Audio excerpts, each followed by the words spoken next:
Šis bija jau 12. gads, kad Latvijas skolās norisinājās karjeras nedēļa, un Valmieras novada izglītības iestādēm dažādas aktivitātes nodrošināja Valmieras attīstības aģentūra. Šogad karjeras nedēļas tematika – izglītība un karjera ikvienam, neatkarīgi no vecuma, dzimuma vai veselības stāvokļa. Tāpēc aktuālo jautājumu lokā bija arī pieaugušo izglītības un mūža izglītības jautājumi. Šoruden karjeras nedēļā viens no akcentiem bija cilvēku ar īpašām vajadzībām nodarbinātību un iespēju iekļauties darba tirgu. Arī Strenču pamatskolā šonedēļ skolēnus rosināja aizdomāties par to, vai apkārtējā vide ir pielāgota cilvēkiem ar invaliditāti.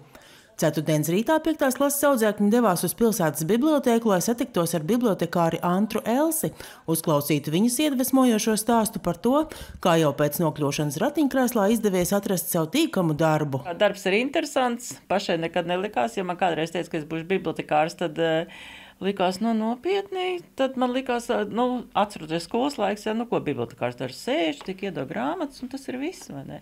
Bet tomēr tā diena ir piepildīta, apstrādājot grāmatas un visu informāciju vākt un apkopot novadu pētniecību.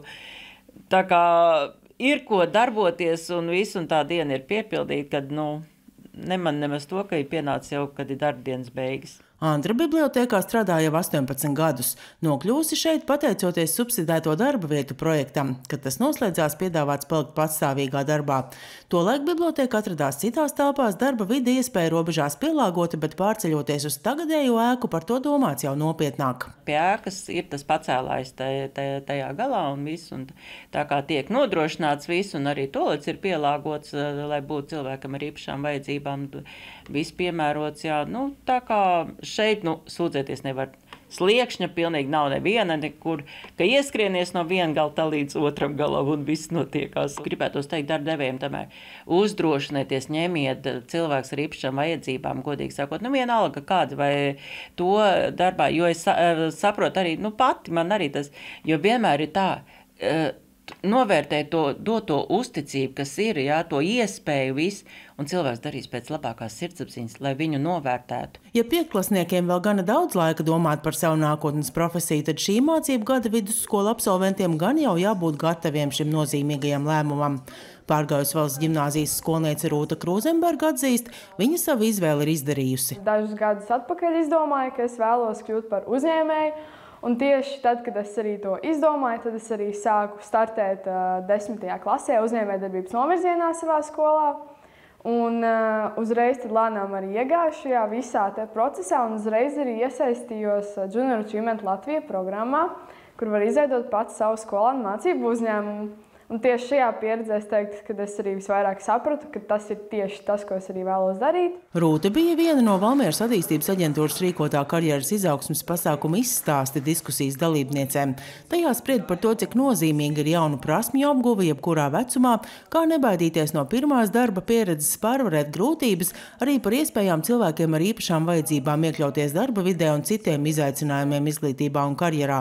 Rūta atzīst, ka jauniešiem nozīmīgi ir iespēja saņemt konsultācijas par sevi interesējošiem karjeras jautājumiem. Tieši saprast, kādām rakstura īpašībām, kādām kompetencijām, kādas profesijas varētu būt piemērotas, kā to tālāk var attīstīt un kas, piemēram, es izdomāju, ka es gribu būt šis ķirurgs.